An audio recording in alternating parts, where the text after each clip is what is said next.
Pessoal, boa noite. Podemos nos concentrar com calma nos assuntos que nos interessam hoje à noite. Normalmente isso não acontece, mas hoje recebemos aqui a visita de amigos espirituais, alguns necessitados de ajuda. Então, nos primeiros 20, 30 minutos da reunião, a gente vai estar, todos nós, fornecendo um pouco de energia amorosa para eles, mas isso faz parte da existência. Então, vamos ficar à disposição dos presentes para quaisquer perguntas ou comentários. Enfim, vamos atualizar as nossas fofocas cósmicas espirituais e cada vez mais o ambiente vai melhorar, recebendo as nossas vibrações, que serão utilizadas em benefício dos nossos irmãos e irmãs espirituais necessitados de ajuda que estão aqui presentes. Mas podemos nos sentir à vontade de forma bem informal, de maneira bem informal, bem tranquila, podemos conversar sobre qualquer assunto, não há nenhum problema. O programa de ontem, do projeto Rede Boa Nova, né? Você respondeu uma questão acerca de Javé. Você disse que o acaso, em função do problema advindo do seu decaimento, surgiu, obviamente, em função disso. E aí fiquei refletindo, porque os arcabouços teóricos e filosóficos de várias doutrinas espirituais sempre rechaçaram o conceito do acaso. Queria que você explicasse melhor a resposta que você deu ontem para aqui.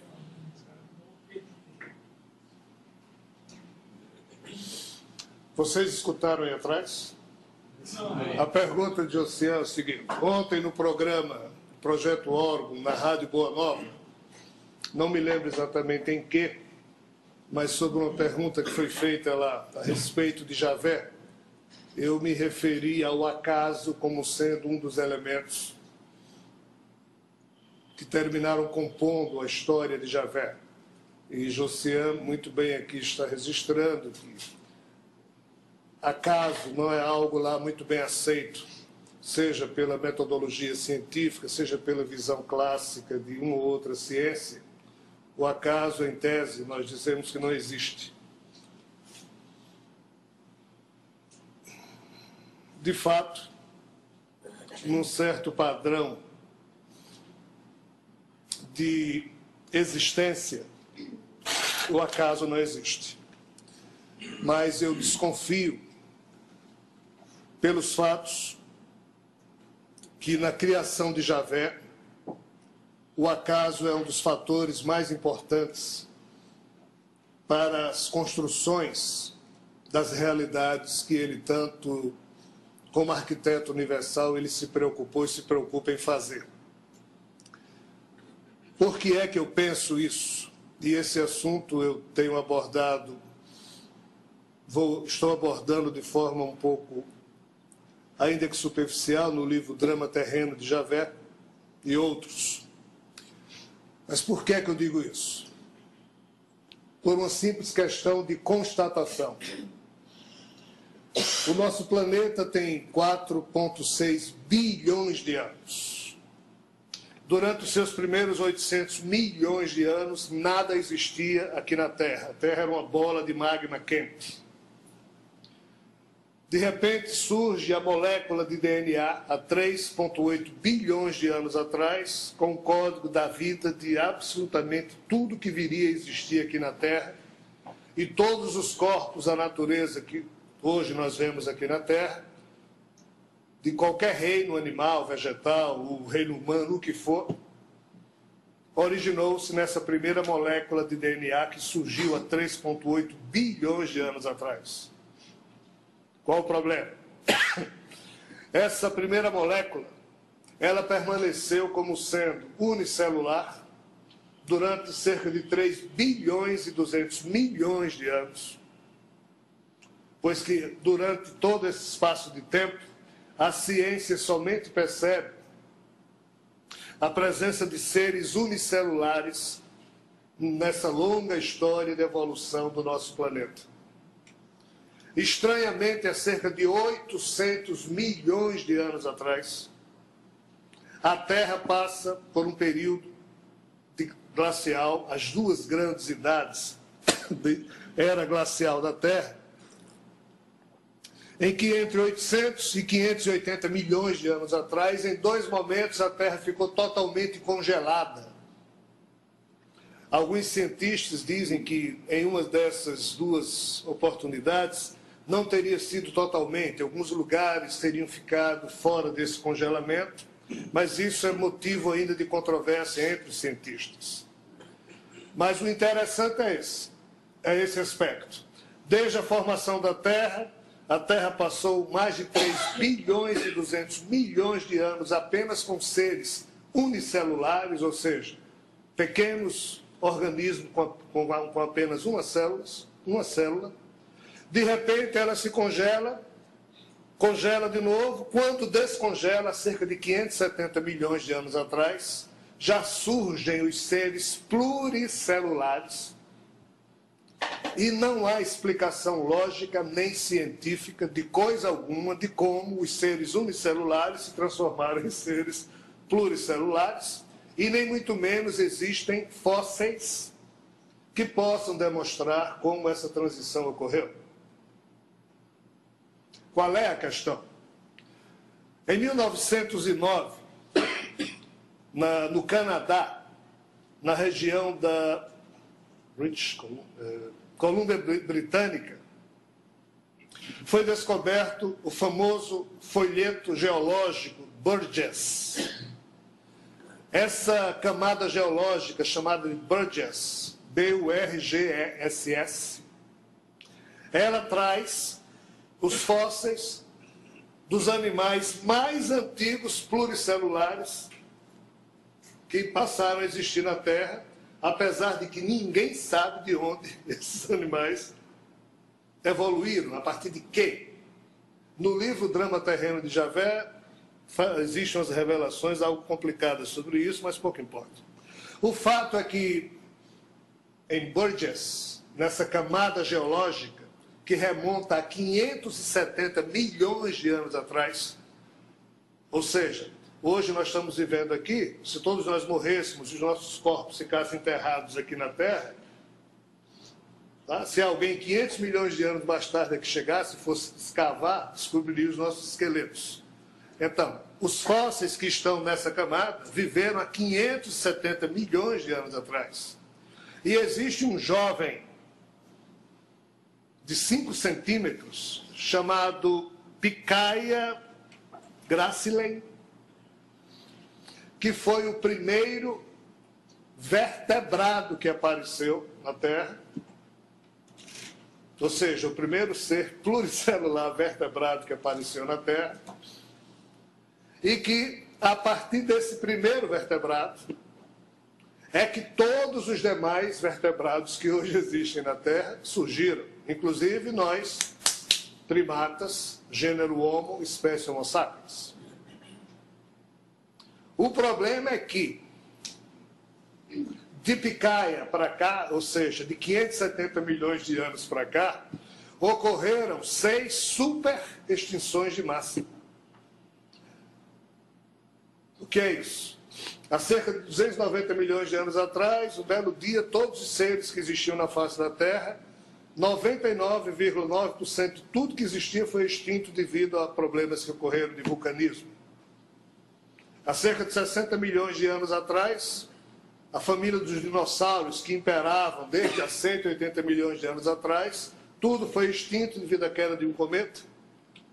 E nessa época, o primeiro mamífero que existia embaixo da Terra saiu, e ele não tinha olhos, nem tinha nariz, mas, como os dinossauros comiam, tinha dinossauro carnívoro e dinossauro herbívoro. Então, esse primeiro jovem, ele só saía à noite no tempo dos dinossauros, porque ele saía morrendo de medo de ser comido por um dinossauro.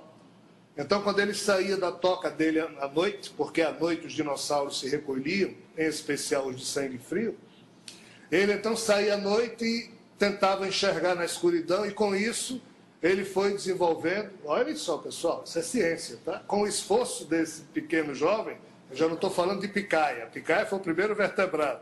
Esse aqui surgiu há uns 80, 90 milhões de anos atrás, é o primeiro mamífero. A vontade de tentar sobreviver a um possível ataque noturno de dinossauros fez com que esse bichinho desenvolvesse o que hoje são os 2 olhos. Os dinossauros fediam muito. Então, como ele não enxergava nada, esse bichinho, ele ficava à noite tentando distinguir algum cheiro. Ele desenvolveu, então, o olfato. E os dinossauros pisavam forte no chão, ele, de tanto se concentrar, terminou desenvolvendo a audição. E isso demorou milhões e milhões de anos, e diversos acasos ocorreram, tipo queda de cometa, queda de asteroide, explosão de vulcão, diversas coisas que não foram programadas por Javé nem por ninguém, que fazem parte da roda viva que Javé criou, mas que ele não controla nos seus detalhes. Então, Stephen Jay Gould, um dos maiores cientistas do campo da paleontologia, ele visitou esse Burgess, lá no Canadá, essa faixa geológica, estudou profundamente Pikaia grassland, e no final ele chegou a uma conclusão cientificamente correta, que se nós juntássemos os mesmos elementos que hoje nós vemos no folheto Burgess, há 570 milhões de anos atrás, ou seja, se nós partíssemos dos elementos fósseis que ali dispõem e fôssemos reproduzir tudo o que aconteceu para que nós hoje estivéssemos aqui como Homo sapiens, essa é somente uma das hipóteses possíveis nessa sopa. Outras opções poderiam ter dado, e a maioria delas não implicava no nascimento de uma espécie Homo sapiens. Em outras palavras, se nós rebobinássemos o filme da evolução para trás e colocássemos o filme para passar de novo, esse filme não necessariamente iria produzir a espécie Homo sapiens, o que necessariamente implica, para uma visão científica, que algo de acaso ocorreu no processo. E é por isso que eu respondi no projeto órgão que muito desse elemento chamado acaso, que nós não lidamos muito bem com ele, parece que faz parte de todo o processo da criação de Javé. Está respondido? Foi por isso. Mas existem outros detalhes que eu não vou aqui me referir, senão a gente vai falar a noite toda só de ciência. Mais alguma pergunta? Alguém quer falar alguma coisa? Diga ali. Beleza. Não sei se alguém já fez e você já respondeu. Você não sabe, tá certo? Quer dizer, se não fosse Javé, a humanidade não existia. E Deus não ia ligar para isso, vamos dizer assim, né? Rapaz, muito mais do que Javé, eu particularmente penso, se não fosse a presença dos tais deuses da antiguidade da Terra, nós, humanidade, nós não existiríamos. Porque vejam bem, o assunto é muito delicado. Existem crônicas sumérias, e essas crônicas sumérias não foram inventadas, elas foram encontradas nas ruínas da antiga biblioteca de Nínive, que foi, por sua vez, a antiga capital do Império Assírio. São milhares e milhares de tábulas sumérias, com 5, 6, que falam de fatos referentes a 5, 6 mil anos atrás. Essas tábulas já foram verificadas cientificamente, elas são do tempo da cultura acadiana, ou seja, 4, 5 mil anos atrás. Porque na Mesopotâmia existiram os sumérios, depois os acadianos, aí caldeus, assírios, babilônicos. Então, os acadianos foi o primeiro povo a suceder os sumérios na Mesopotâmia e herdaram dos sumérios essa cultura.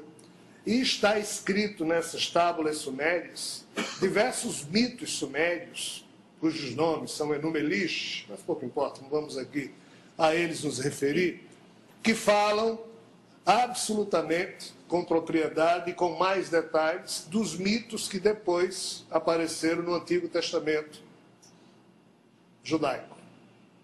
Então, o mito da criação, de que Deus criou tudo em 6 dias e no 7º descansou, que está na Bíblia, 2-3 mil anos antes foi escrito pelos sumérios. O mito do dilúvio universal, que está na Bíblia, e a Bíblia foi composta cerca de 3 mil anos atrás, 5-6 mil anos atrás, alguém já escreveu o mito do dilúvio. Surgimento de Adão, ou seja, tudo o que Javé colecionou no livro Gênesis, no primeiro livro da Bíblia, já havia sido milhares de anos antes escrito por uma outra cultura. O que implica dizer que, se foi verdade, que Moisés, há cerca de 3.300 anos atrás, recebeu diretamente de Javé ou dos seus anjos os 5 primeiros livros do Antigo Testamento da Bíblia, e é isso que os rabinos, os sacerdotes judaicos, os rabis, eles afirmam que essa é a verdade, que Javé pessoalmente, ou melhor dizendo, um dos anjos de Javé entregou a Moisés os 5 primeiros livros que compõem o Antigo Testamento. Se isso for verdade, isso implica em dizer que Javé pegou histórias que já existiam desde os tempos sumérios e apenas as adaptou, dizendo ter sido ele, aquele Deus que criou tudo, ter sido ele, o Deus que criou Adão. E o Gênesis é tão estranho que lá aparecem 2 momentos de 2 criações de 2 seres, entre aspas, chamado Adão. Então, assim, nesse mito judaico-cristão, é Javé que cria tudo.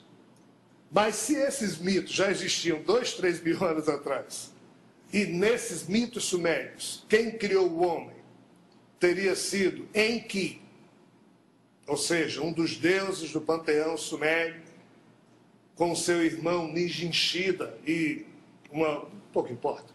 Eles fizeram manipulações genéticas, e isso está descrito nessas tábuas sumérias, e foi a partir dessas manipulações genéticas que o Homo sapiens, que já vinha se desenvolvendo na Terra, um deles ficou mais esperto, acordou para a razão filosófica.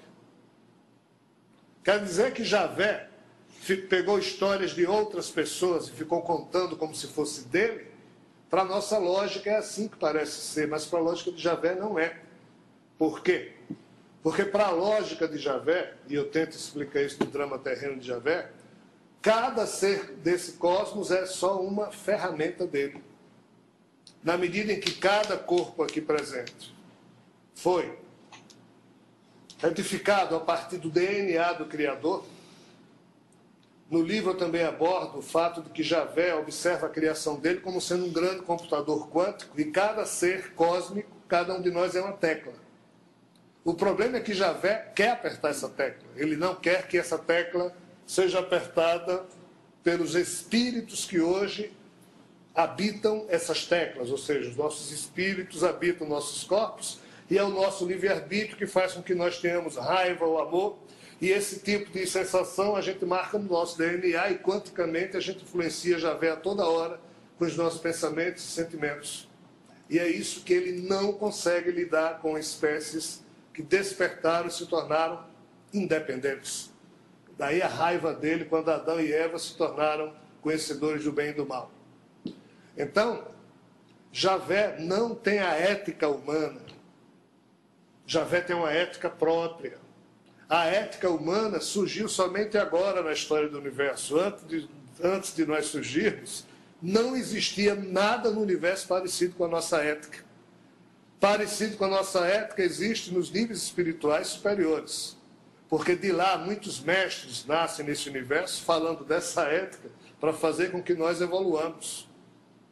Então, Eli, o que se diz é que Javé, na natureza dele, ele se acha dono, entre aspas, de absolutamente tudo que foi gerado a partir do seu DNA.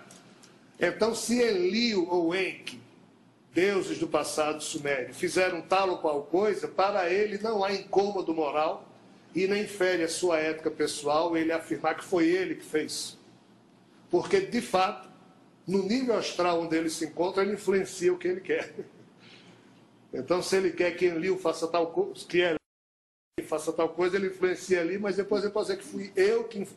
Porque ele nos tem como ferramentas, como instrumentos. A resposta é incômoda, mas é essa. Então, é interessado, né? Isso. Javé, Por que todos os ciclos da Terra eles tiveram que ser terminados com destruição?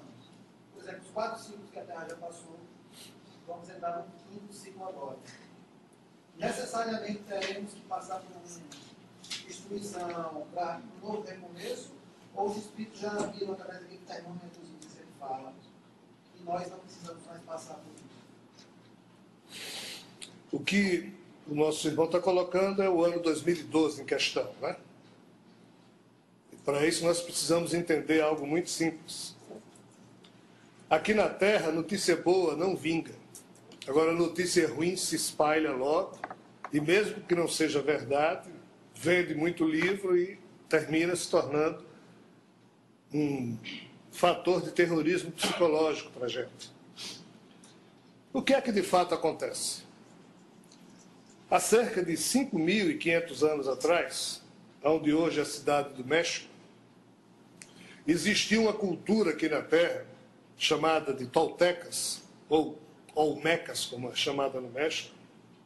E, estranhamente, essa cultura, há 5.500 anos atrás, já sabia calcular o chamado ciclo da precessão equinocial do eixo da Terra. Que diabos é isso? A Terra, ela gira ao redor do Sol. Quando completa um giro é um ano. Mas ela não gira, faz de conta que isso aqui é o eixo da Terra. Polo Norte, Polo Sul. E aqui está o Sol. Ela não gira assim. Ela tem inclinação de 23,4 graus, então ela gira o tempo todo inclinada desse jeito. Isso aqui responde pelas 4 estações. O problema é que a Terra, se você soltar um peão no chão, ele também não gira assim, ele fica girando assim, ele fica bamboleando. A Terra, para completar um bamboleio desse, gasta cerca de 26 mil anos. E os toltecas sabiam disso. Como é que eles sabiam é um grande mistério, porque nós, homens e mulheres modernos, só viemos saber recentemente, com o avanço da ciência. Então, os toltecas dividiram esse período de quase 26 mil anos em eras. E cada era dessa durava aproximadamente 5.200 anos, e sempre que ia passar de uma para outra, que é isso que ele falou, ocorria dessa transição uma grande desgraça. Qual o problema?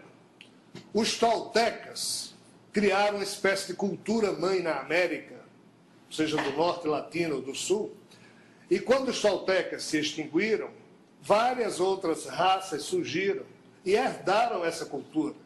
Maias, incas, astecas, são os 3 mais conhecidos dos povos que herdaram a cultura dos toltecas. Mas qual o problema? Esses 3 povos, maias, incas e astecas, os sacerdotes desses 3 povos não tinham o mesmo grau de conhecimento dos toltecas, que de fato foram quem calcularam toda essa questão.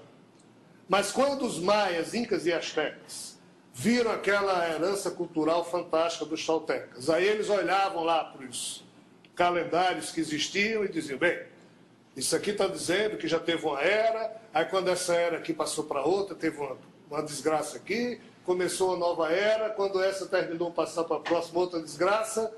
Então eles, os sacerdotes maias, incas e astecas, começaram a ficar com medo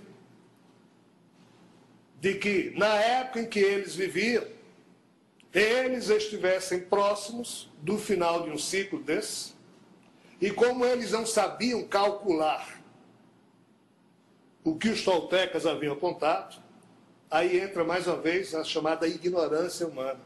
Por eles serem ignorantes em relação aos cálculos dos toltecas, eles começaram a viver de pavor e criaram os sacrifícios humanos para pedir aos deuses que retardassem o passar do tempo, pois eles tinham medo que na próxima transição entre eras também acontecesse uma catástrofe.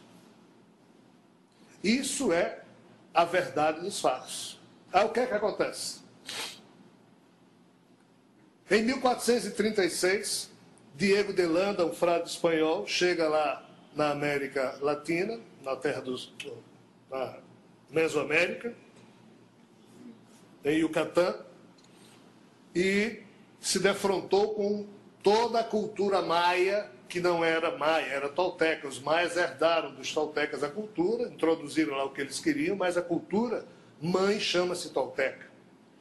E Diego de Landa, junto com outro frade, olhou para aquilo tudo e disse: você está entendendo alguma coisa? O outro disse: não. Disse: nós dois somos homens de Deus.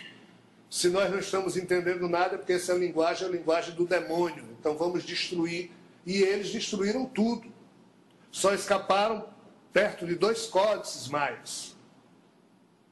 Então, do que sobrou dos maias, nos anos 50, 60 e 70, alguns autores interpretaram isso que sobrou, e esses autores é que criaram as tais profecias maias. Os maias não têm profecia, pessoal. Não existe profecia maia.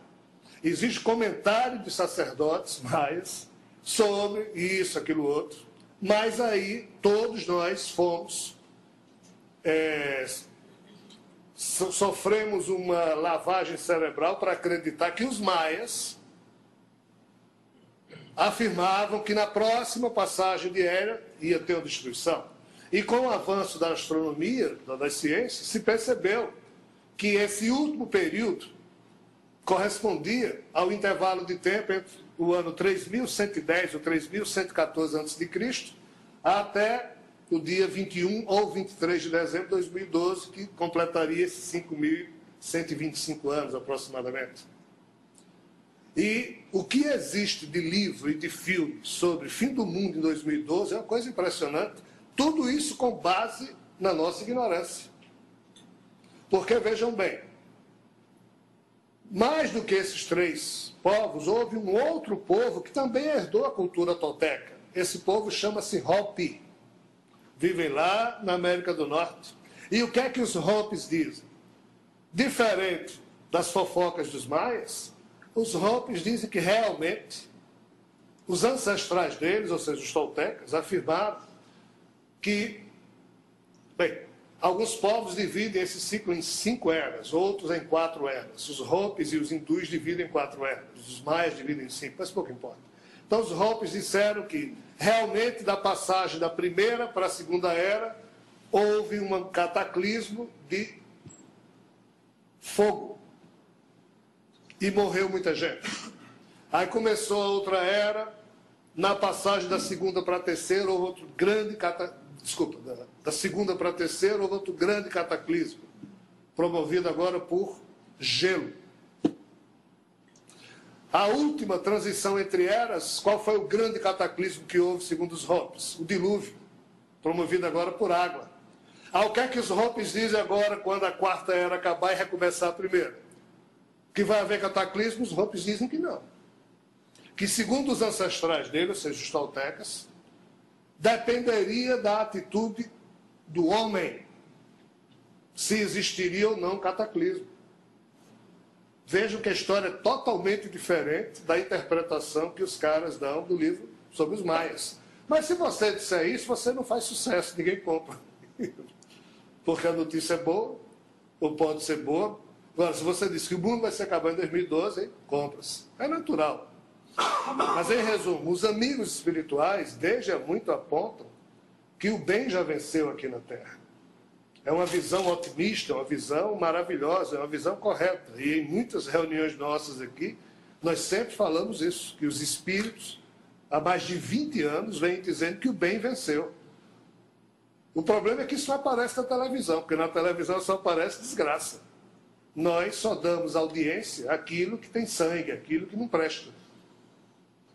Ninguém consegue ver mais filme tranquilo, ninguém consegue assistir uma entrevista calma, que a gente pega no sono. Agora, se o filme tiver alguém matando o outro, a gente fica desperto e assiste. Né? Infelizmente, é doença do nosso DNA. Então, respondendo objetivamente a sua pergunta, 2012 terá problemas, como todos os anos nós temos, Dia 6 de março, tivemos a maior erupção no Sol dos últimos 50 anos.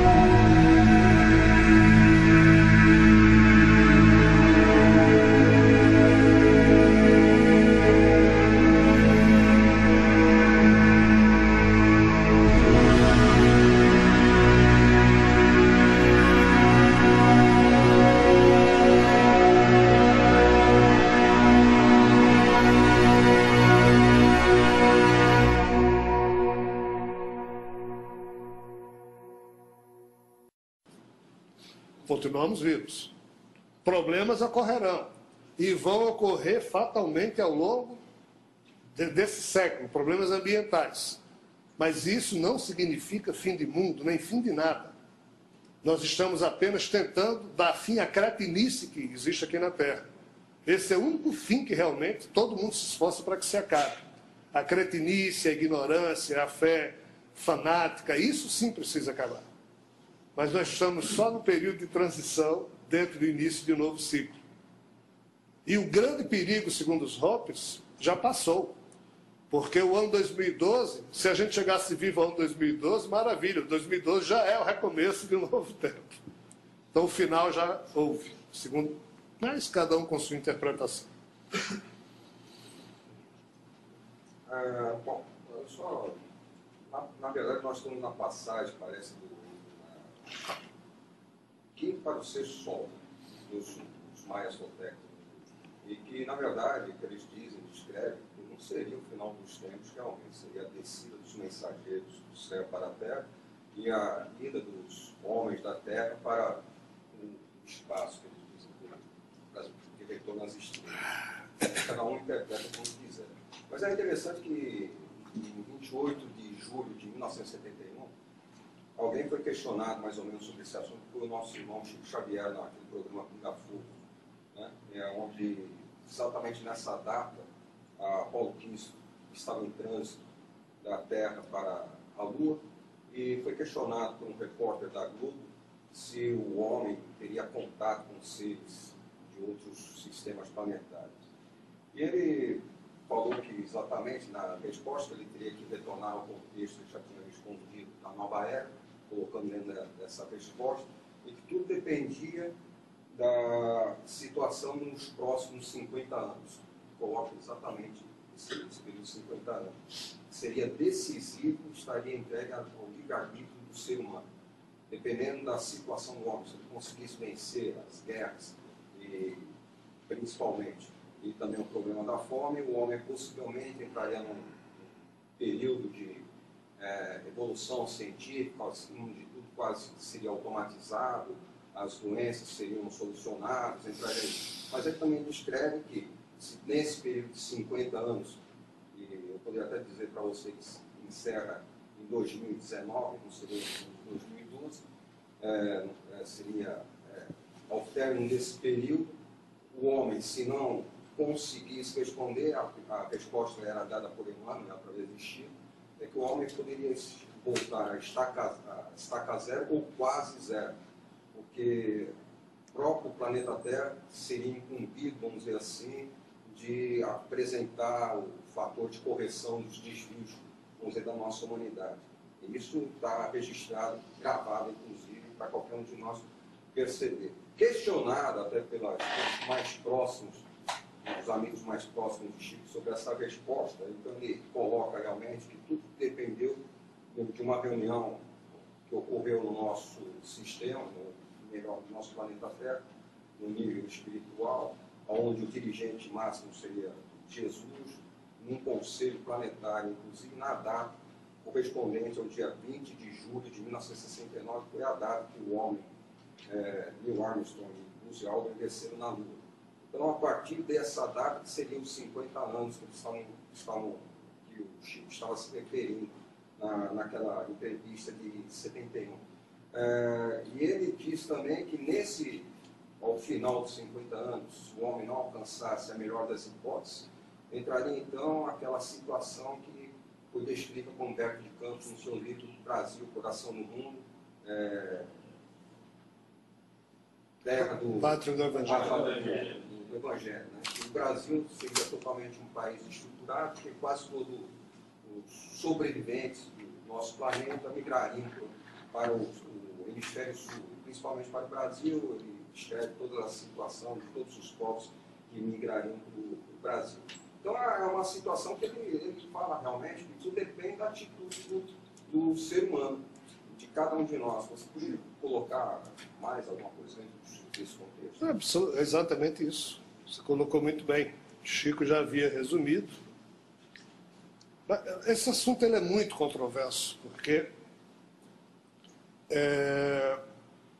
as religiões todas têm uma visão muito limitada a respeito da amplitude dos acontecimentos. Nós, seres humanos, somos muito limitados na nossa cota de percepção pessoal.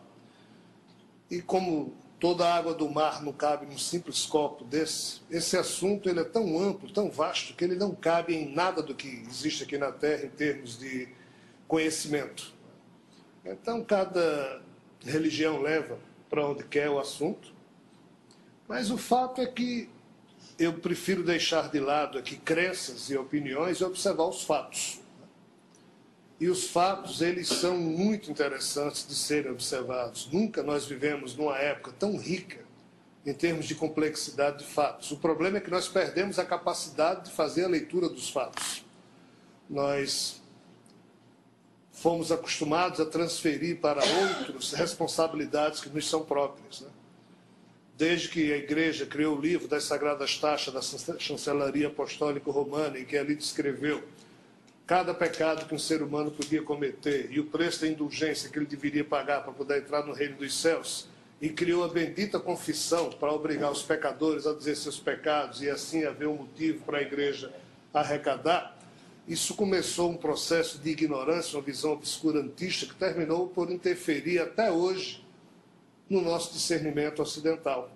Então nós somos tendentes a ter medo de pensar e querer que os outros pensem por a gente e nos digam o que é correto e o que não é.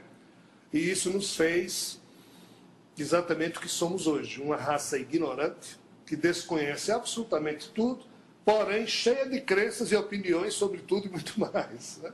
E cada um de nós é apegado ao que pensa, ao que defende. Então, o bom, quando você diz, depende do ser humano, é que você está jogando um assunto que não é agradável. Porque todo mundo aqui na Terra prefere crer do que pensar. A crença é um conforto. O pensar é uma arte, é um esforço. E nós somos preguiçosos, né? Mas na hora em que depende de você, depende de mim, aí a gente não depende do Papa, não depende do médium, não depende dos espíritos. Não, pessoal. Nem Deus, nem Jesus, nem Javé, ninguém virá fazer por nós terráqueos o que nós precisamos fazer. E o que é que nós precisamos fazer? É algo muito simples. Jesus resumiu tudo no amai-vos uns aos outros. Javé também resumiu tudo quando a Moisés dizia: vocês têm que amar uns aos outros, ainda que ele, Javé, não seja o maior exemplo do amor da forma como nós hoje concebemos com a nossa razão filosófica. Mas pensem numa coisa difícil. A gente mal consegue amar os nossos pais, os nossos cônjuges, os nossos filhos, os nossos amigos. Mas o próximo não é esse cônjuge, não é essa pessoa que está próxima a gente. O próximo é aquele que está dividindo conosco uma aventura existencial. O próximo é aquele que a gente não conhece, está lá na África, está na Ásia, está no Japão. Então, nós somos obrigados a ter um nacionalismo. Eu sou brasileiro. Esse nacionalismo já serviu de desculpa para todo tipo de cretinice na história. Eu sou espírita. Você ser alguma coisa é muito complicado. O melhor seria você não ser nada. Fernando Pessoa diz: eu não sou nada, eu nunca serei nada, eu não posso querer ser nada. A partir disso, eu tenho em mim todos os sonhos do mundo. Maravilha, sonho. Mas na hora que você é espírita, você é católico, você é capitalista, socialista, monarquista. Na hora que você tem algum ismo desse vinculado a você, você se limita a esse ismo, aí o depender de você é algo secundário, porque você não gosta disso. E Chico disse muito bem, depende de cada um de nós. Os Hopes também disseram isso. As vozes solitárias, porém sensatas da história humana, Kardec falou isso, os espíritos falam isso. Mas tem religião, não, você tem que vir aqui acreditar, se você não rezar, não comungar, não pagar dízimo, você vai fazer o quê? Então, cada um pensa o que pode, cada um pensa o que quer.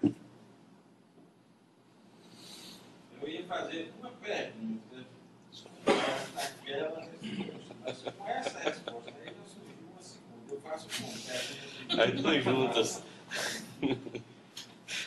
Rogério, quando você fala nas transições dessas 4 eras aí, existe uma corrente aí de espiritualistas que fala de uma entrada do planeta Terra num fluxo que viria das Pleiades, e onde existiria também uma, digamos assim, uma geração dos espíritos ou seres mais evoluídos que nós, e a Terra teria uma vinculação com essas Pleiades, e que essa era de, digamos assim, de bem-estar, de felicidade, coisa do mais, ela duraria cerca de 2.600 anos aproximadamente. Depois nós entraríamos num período de mais de 11.000 anos, não muito legais, para cair novamente nesses 2.600, onde vi que o que é que você poderia nos dizer a esse respeito? Nós estamos falando de novo na precessão equinocial da Terra, mas vamos transferir isso para o Sol. Engraçado, o Sol, para completar um giro, ele está aqui, aí vem para cá, volta para cá, ele vai fazendo esse giro o tempo todo. Todas as estrelas fazem um giro. Por incrível que pareça, ele também demora 26.000 anos, aproximadamente. Qual é a questão? Está aqui o centro da galáxia. O centro da galáxia é onde tem a maior região, o maior agrupamento de estrelas, planetas, é onde tem mais luz na galáxia. Então, quanto mais você se distancia do centro, mais a região fica escura. Então, na hora que o Sol está aqui e se movimenta nesse sentido, ele está se aproximando da região de mais luz. Na hora que ele mergulha no plano da galáxia e volta a se deslocar para lá, ele está se afastando. Então, muito bem. O que é que os antigos hindus, os toltecas, dizem? Que, do mesmo modo que a Terra gira ao redor do Sol e, pelo fato da Terra estar inclinada, o Sol está aqui, quando a Terra está desse lado do Sol, o Sol bate mais aqui no sul do que no norte, então aqui nós temos verão no hemisfério sul e inverno no hemisfério norte. Mas quando a Terra gira para esse outro lado aqui, aí se inverte. O raio do Sol bate mais aqui, então nós temos verão no hemisfério norte e inverno no hemisfério sul.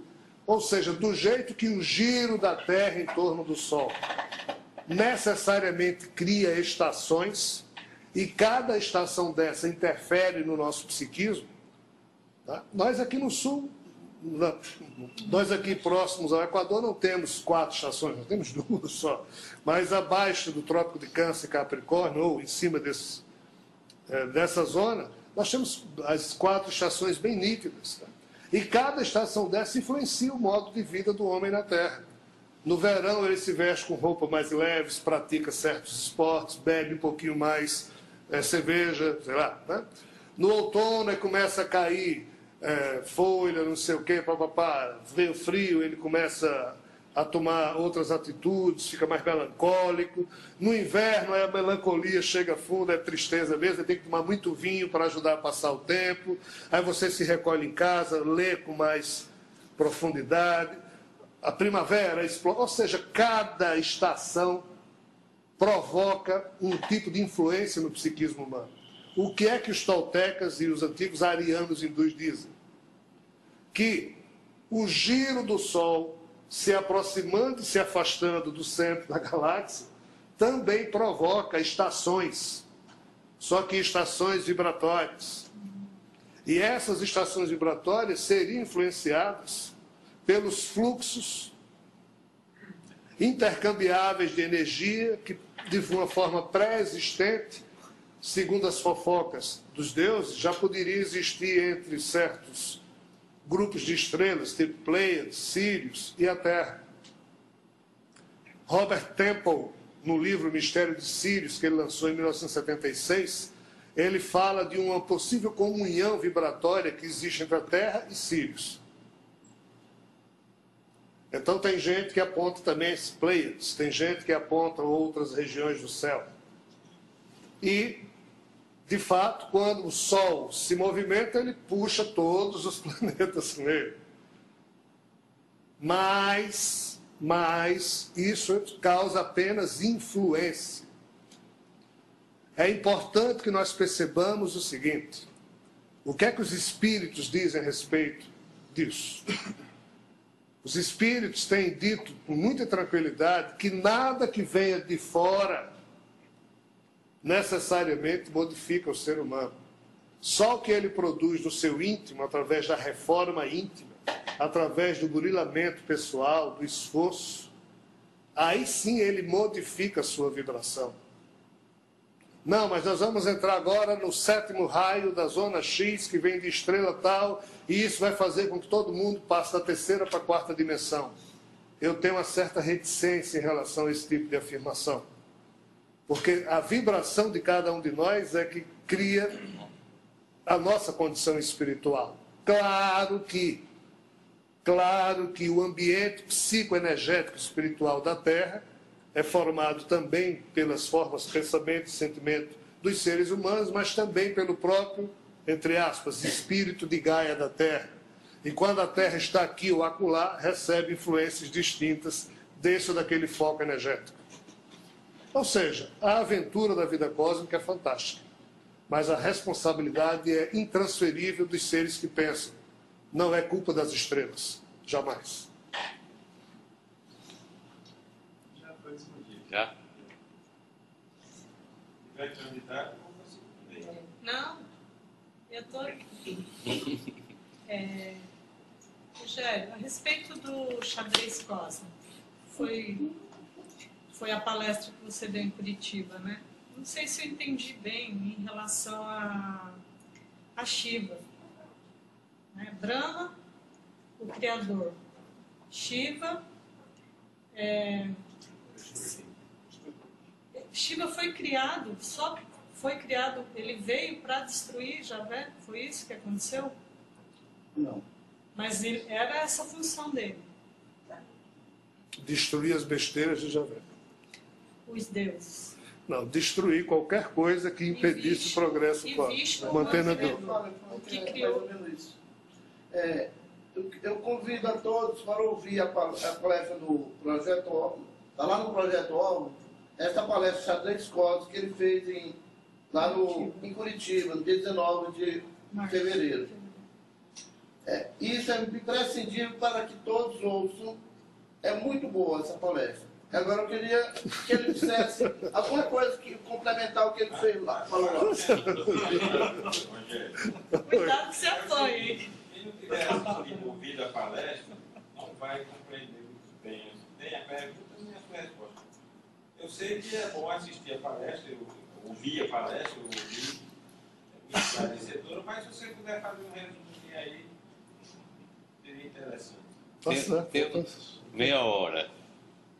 Então, daqui a meia hora não tem mais 100 perguntas. É assim. Existe um livro chamado Xadrez Cósmico. Se o meu corpo aguentar até mais algum tempo, eu devo concluir e vai ser lançado. E esse livro eu comecei a escrever em 2007. Mas os espíritos pediram para... Os espíritos não. A assessoria de Javé pediu para só falar disso a partir de 2012. E por isso nessa palestra em Curitiba, no mês de fevereiro, se não me engano, eu fiz a palestra sobre esse assunto, porque ele não é tão fácil de ser percebido.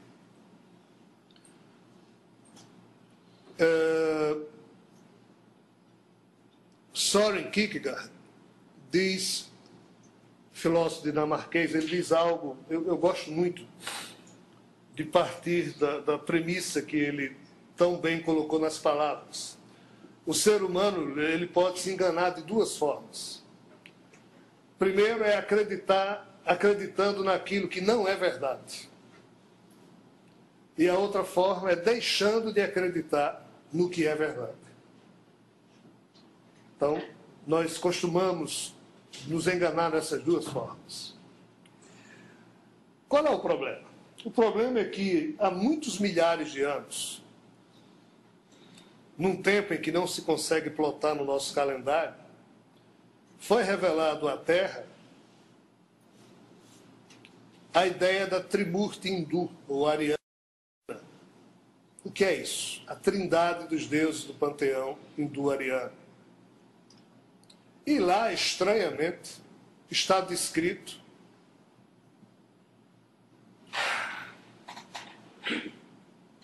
algo que, nesse livro Xadrez Cósmico,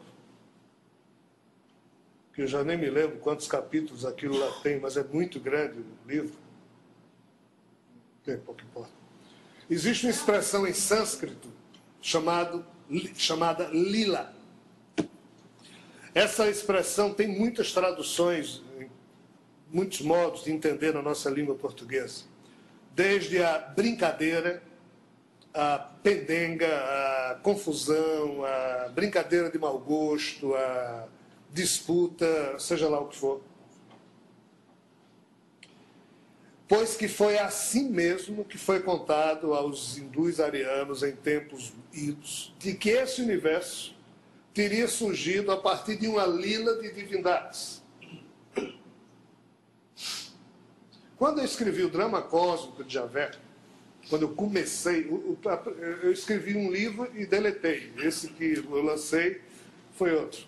Quando eu estava escrevendo esse primeiro que eu deletei, foi quando eu comecei a perceber essa questão da lila, mas eu fiquei eu não quis falar disso e nem quis aprofundar, até porque eles ficavam dizendo, não, só depois de 2012 é mais conveniente. Não sei porquê. Mas o fato é que, se esse universo surgiu a partir de uma lila de divindades, ou seja, de uma brincadeira, de um acidente, ou de um problema, como é que alguém ia escrever isso há 5, 10 mil anos atrás?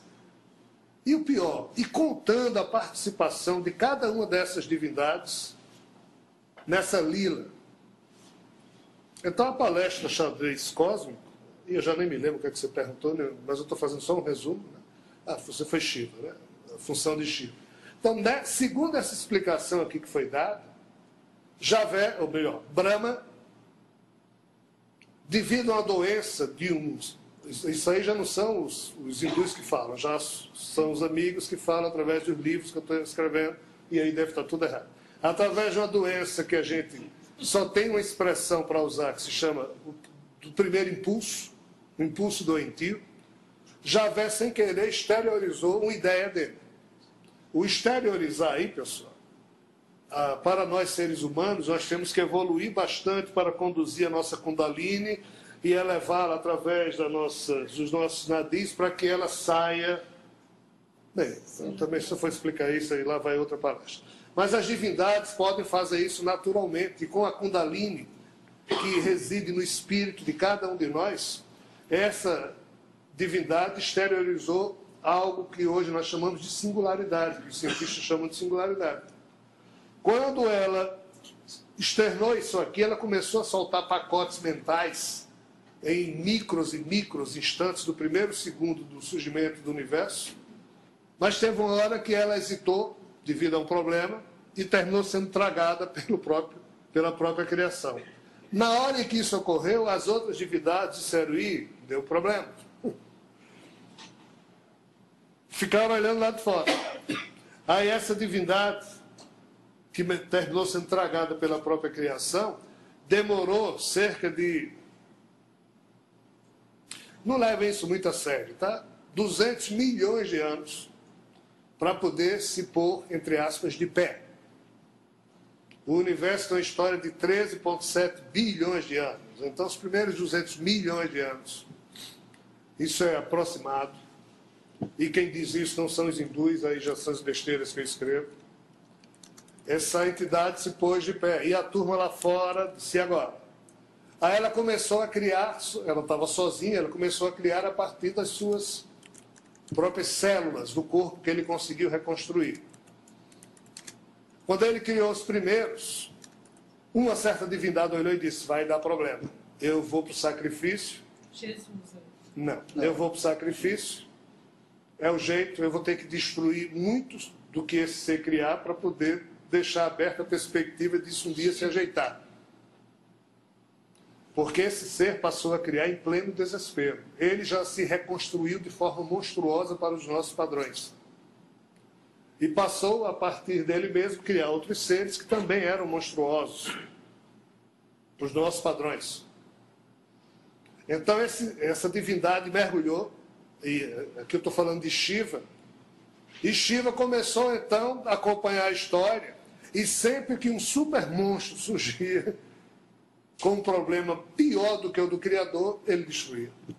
Mas destruía na perspectiva de que um dia, ao longo desse processo, pudesse surgir uma condição para... Então chegou a um ponto tal que, mesmo já tendo mergulhado diversas divindades nesse universo para ajudar Brahma, inclusive o próprio Vishnu, mas chegou uma hora em que Shiva olhou e disse: rapaz, eu vou acabar em Brahma o poder que ele tem de criar outros seres a partir dele.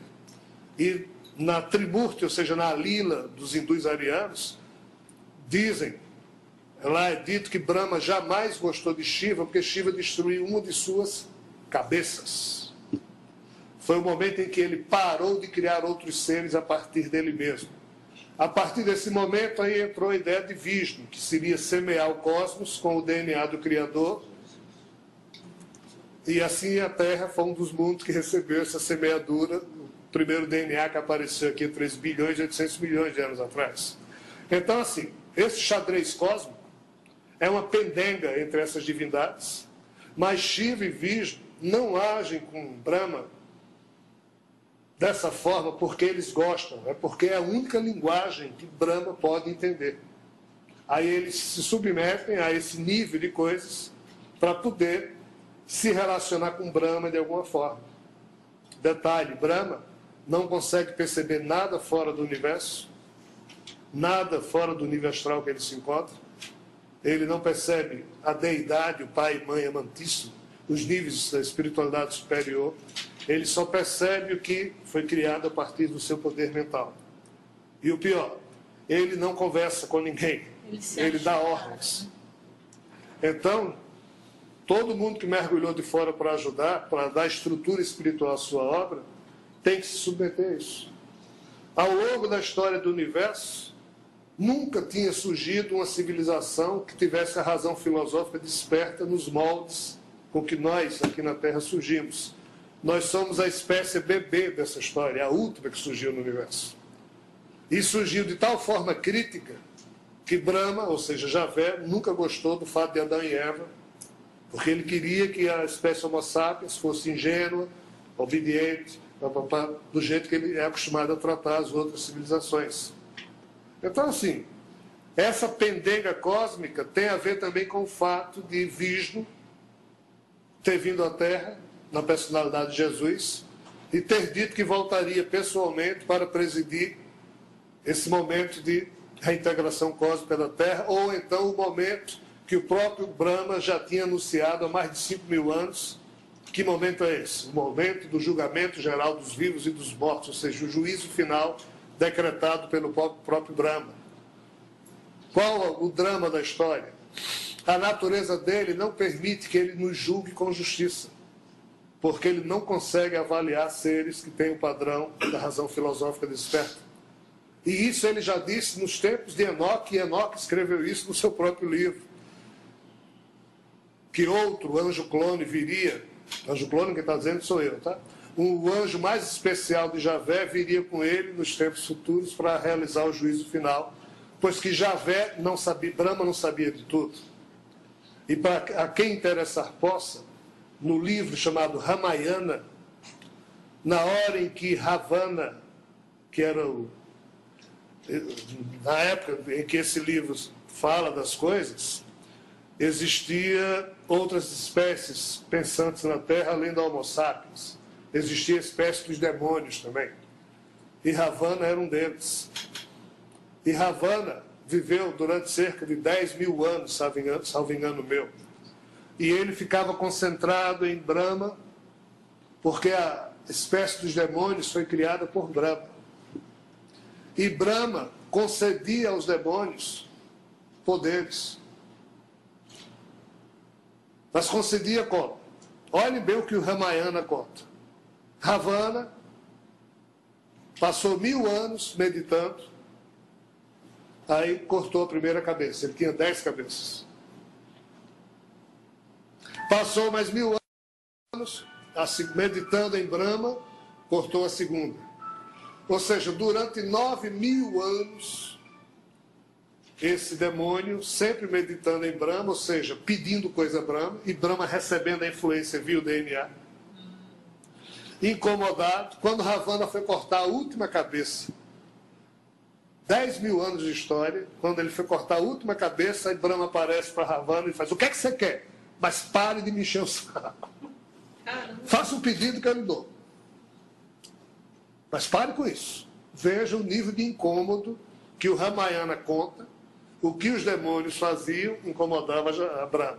Aí Ravana diz: eu quero que eu nunca venha a ser destruído por nenhum dos deuses, disso, daquilo outro, papapá, papapá, papapá. E Brahma diz: tá bom, tá feito.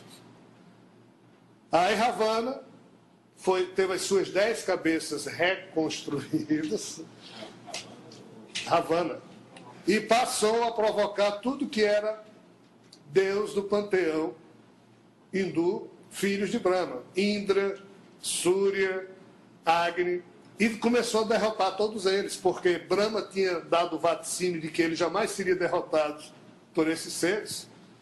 Então, o Ramayana conta que em determinado momento um desses deuses vai atrás de Brahma visitá-lo no seu céu.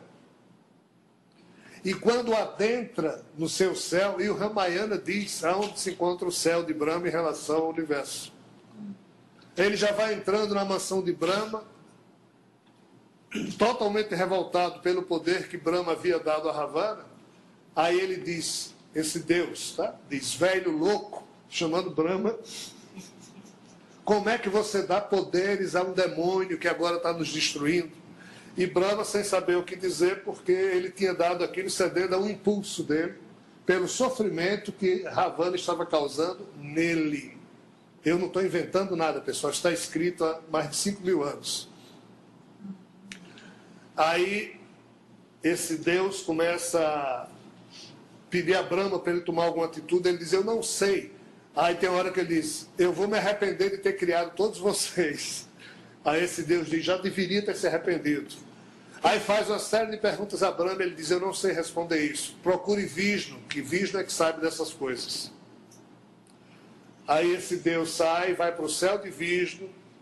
Aí diz: e agora? Como é que nós vamos conseguir viver na terra sem Ravana? Aí, como Brahma tinha concedido a Ravana todo o poder sobre todos os seres que ele, Ravana, havia pedido, mas no pedido de Ravana, ele desprezava tanto a raça Homo sapiens e os animais da terra, que ele não pediu para ser invencível também em relação a essas raças. Aí o que é que Vishnu faz? Encarna na raça humana como Rama. É isso que está dito no Ramayana. Eu penso que foi Shiva que encarnou como Rama. E com a ajuda de Hanuman, o deus dos macacos, os macacos nessa época falavam, pessoal. É complicado, né, para a gente, né? Por isso que os hindus têm Ganesh, o deus com cabeça de elefante. Para a gente isso é totalmente absurdo. Mas, então, Ravana é destruído por Rama e por isso a Terra volta a viver em paz. Então, isso tudo é parte da lila. como a vinda de Jesus também, e ele ter dito que voltaria depois para presidir pessoalmente esse momento. Javé, Brahma não gostou disso, porque ele é quem manda, ele não quer dividir o poder. Então, em resumo, essa palestra xadrez cósmico e a posição de Shiva, basicamente o que eu poderia falar de forma sucinta é isso aí. Shiva foi alguém que veio para o sacrifício e passou a destruir as formas mais absurdas criadas por Javé, exatamente para permitir que um dia surgisse a esperança no universo desse assunto chegar a um final. E qual é o final desse assunto? É essa época que a gente está vivendo.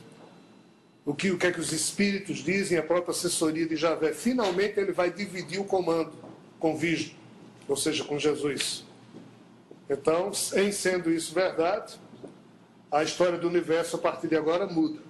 O que eu acho fantástico é que, se esse assunto for verdade, o que é que 50 gatos pingados aqui de Natal, com mais 50 em São Paulo, porque esse assunto só é veiculado num grupo muito restrito de pessoas. Mas é isso que eles dizem. Mas depois da volta do mestre, aí esse assunto vai ser amplamente conhecido e refletido por toda a humanidade, porque não há outra alternativa. Não sei se respondi exatamente o que vocês perguntaram. Mas Shiva foi o mesmo que aparece no épico do Mahabharata? Sim, na minha opinião. Shiva é Sai Baba, tá, pessoal? Na minha opinião. Até pouco tempo ele estava aí. Não, e ele morreu de forma, entre aspas, humilhante, porque já Brahma humilhou Vishnu enquanto Jesus, humilhou Shiva, ele humilha todo mundo.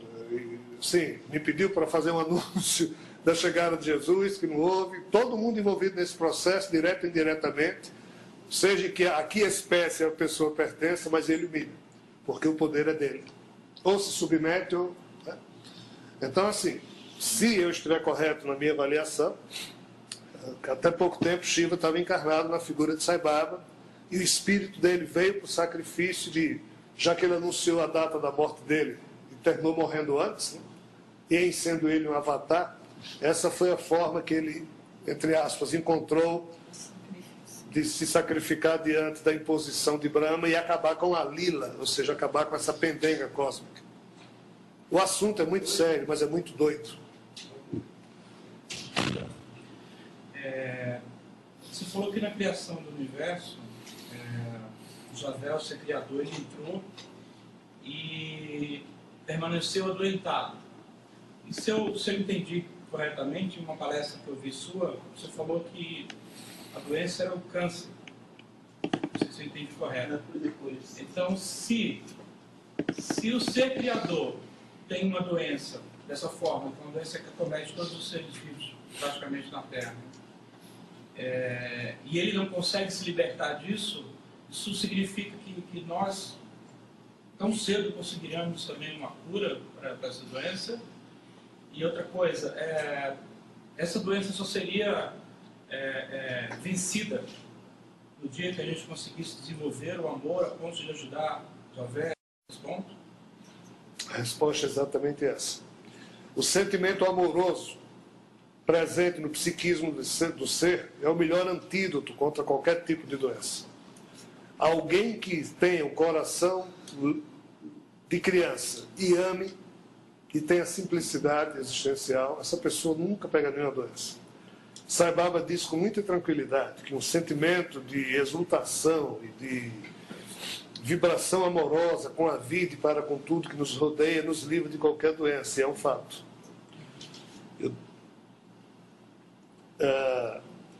Eu fiquei espantado em 2007 quando eu percebi que os seres que estavam à minha frente eram adoentados. E era Javé e a sua equipe. Eu digo, isso é a maior presepada que eu já vi na vida. Mas por que esses caras iam gastar tanto combustível para me enganar durante 10 anos? Né? E quando eu fui percebendo que aquilo era uma doença, né? Eu digo, eu vou ser vitimado, eu devo receber contágio disso já, até porque eu não estou vibrando bem com esse pessoal. E até hoje eu estou pagando um preço um pouco alto, mas não há nada que eu possa fazer. E o fato é que, na convivência com esses seres, eu fui percebendo esse detalhe. Aí teve uma hora que eu disse, ei, vocês são doentes. E não foi agradável, não foi fácil o processo. Eles só assumiram isso há pouco tempo atrás. Que bom, né? O fato é que a própria ciência terrestre já percebeu algo impressionante. Alguém colocou esse DNA 3,8 bilhões de anos atrás. 1 bilhão de anos depois, 3 bilhões de anos depois, fósseis de seres unicelulares, que foi estudado agora pelos cientistas, eles já encontraram câncer neles. O que é que eu estou dizendo? Que antes que surgissem os seres pluricelulares, os seres unicelulares já estavam com câncer. Isso implica em que a primeira molécula que foi aqui posta, já foi posta doente, ou em algum momento ela adoeceu. São as duas opções razoáveis que nós temos em análise. Mas, na premissa em que eu parto, Javé está doente. Se ele colocou o DNA dele aqui, o DNA já veio doente, e é por isso que as doenças de Javé todas estão grafadas no nosso DNA. A configuração do DNA de cada um de nós, porém, depende do aspecto dessas doenças, depende das formas de pensamento e sentimento que nós tivermos. Aí a gente desperta ou não isso aí. Pessoal, veja bem, quando a gente diz que o nosso DNA aqui na Terra só está afetado em 3%, e 97% os cientistas chamam de DNA lixo, que não tem função, isso quer dizer que a doença de Javé foi reduzida a 3% nesses corpos. E esses 3% desses corpos, a doença de Javé, representa o quê? Basicamente as atitudes que nós temos como animais diante da vida. O instinto de sobrevivência a qualquer custo, que em Javé está 100% desperto, a gente só está aqui com 3%. E a gente já vira bicho para... Não é só escapar, a gente vira bicho para matar uns aos outros também. Isso é a doença de Javé. O império do mais forte sobre o mais fraco. Então, o instinto de sobrevivência, de alimentar, de alimentação, a gente destrói outras vidas para manter a nossa. A de reprodução, tudo isso faz parte da doença de Javé reduzida a 3%. Agora imagine os deuses da antiguidade que tinham o DNA afetado em 40%, 20%. Então, quanto mais é afetado esse DNA, mais monstruoso é o ser. Esse é o problema. E Javé tem se esforçado para mesmo, sendo ele o pai de toda essa história, ainda assim com um corpo totalmente doente, ele, com o psiquismo dele, ele está tentando se soerguer. Despertar nele uma natureza diferente da que o marca. Então, é isso aí mesmo, não sei se eu estou correto. Mas, assim, eu não terei isso de canto nenhum. Isso é o que eles me mostraram, que eles estão passando.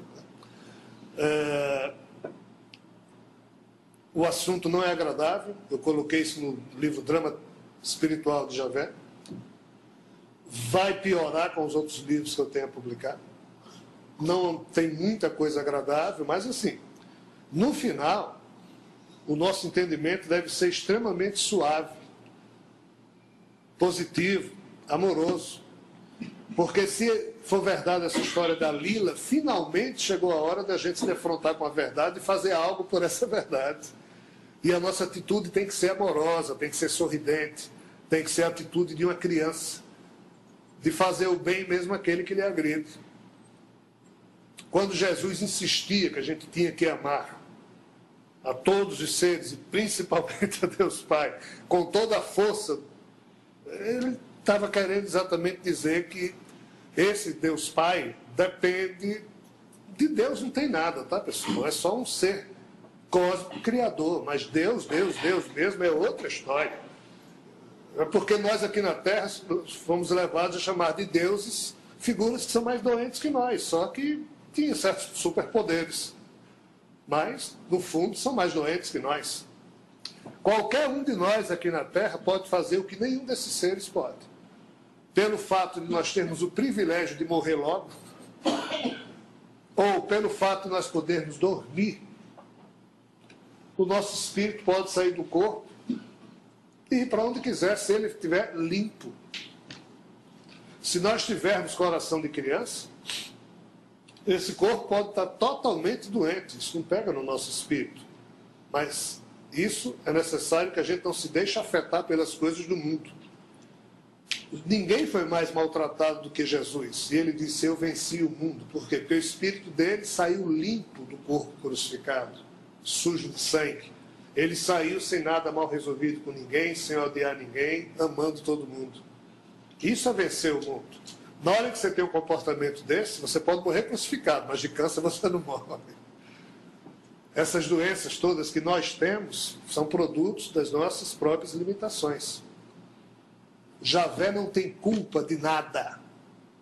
Javé nos legou esses corpos. Os nossos espíritos podem ser extremamente felizes, ainda que habitantes nesses corpos. Ou vocês não são felizes? Eu sou. Eu não conheço ninguém mais feliz do que eu mesmo. Me divirto um bocado. Apenas, se a morte me agarrar, eu vou namorar com ela e vou embora na mesma hora. Penso um defunto organizado e pronto para ir, também sou eu. Me divirto do outro lado. Sem problemas. A existência é sempre bela e generosa. A vida, porém, é o que cada um de nós faz dela. Se nós focarmos o lado negativo desse processo e ficarmos vinculados ao negativismo, aí não tem dúvida, nós vamos ter doenças e muitas doenças. Mas Javé não tem culpa disso, não. Quem pode acusar Javé disso é alguém que não tem a liberdade de pensamento. Muitos anjos clones terminam dizendo, nós sofremos assim por sua causa. Já nós aqui na Terra temos a liberdade de sermos diferentes. Esse é o problema. Ou, ao mesmo tempo, essa é a coisa fantástica em cima da gente. Nós podemos ajudar esses seres, inclusive Javé. Tem o nosso livre-arbítrio, o poder da nossa escolha. Exatamente. Eles não têm isso, eles são robotizados. Existe um trabalho sobre angiologia e Delgarda de Bigens, na Bélgica, não, na Alemanha, essa freira chamada Delgarda é talvez a mulher mais genial que eu possa, de longe, ter percebido que ela chegou a existir. E ela, que escreveu mais de 30 livros na época em que viveu, ela viveu no século XII.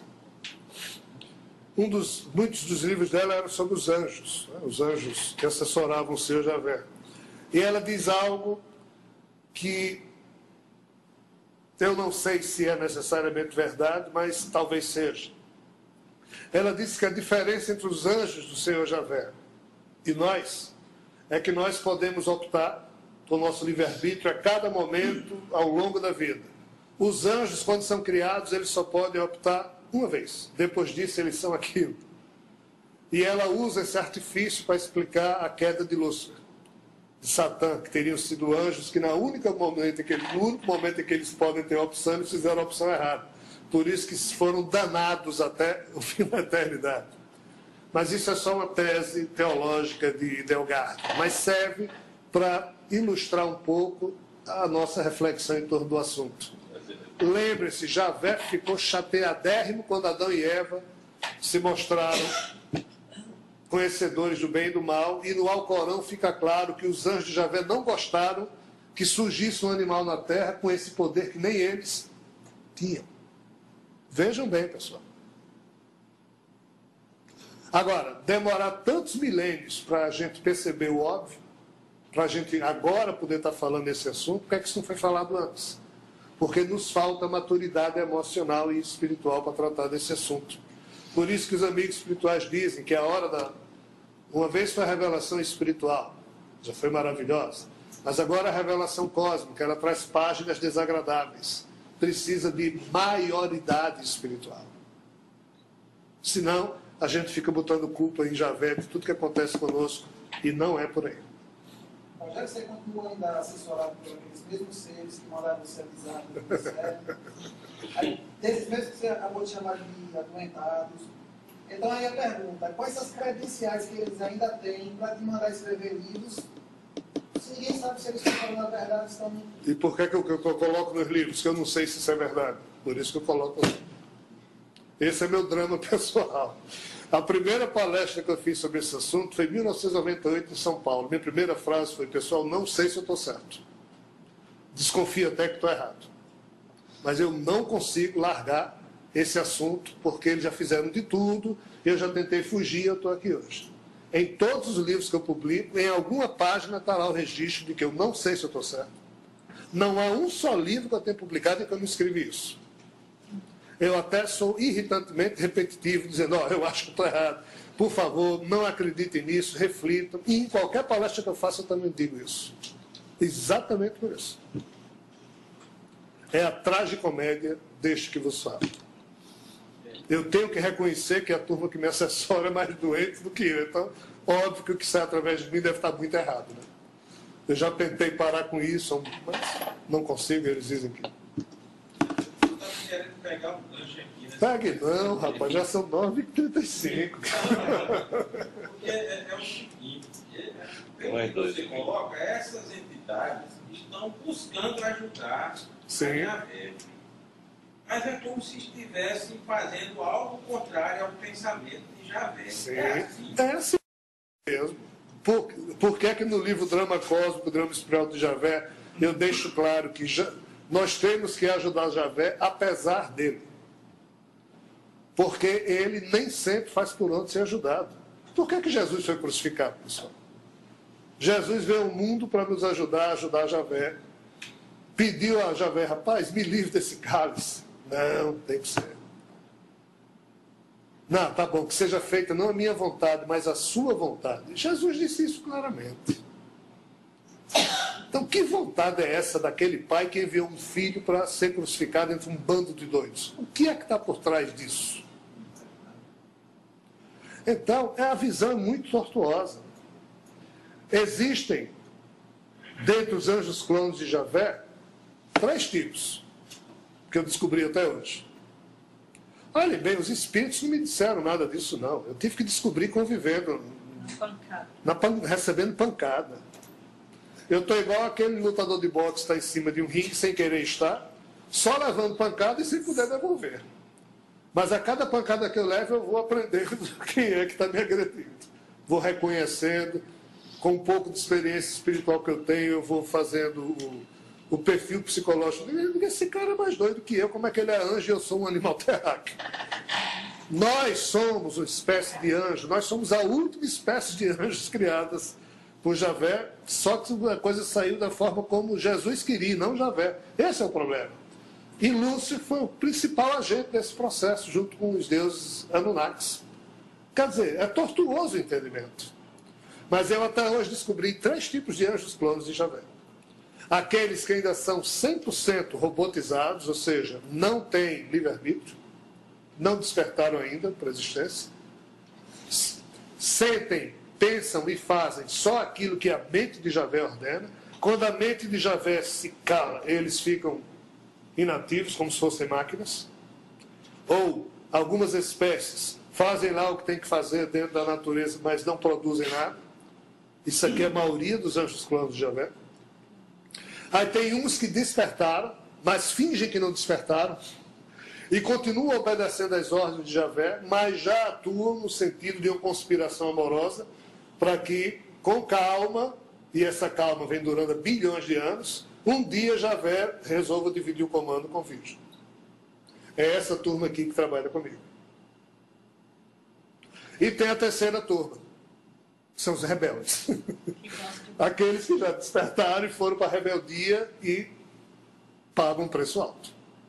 Tem essas 3 classes de anjos, nas muitas classes de anjos que tem por aí, que eu percebi até hoje.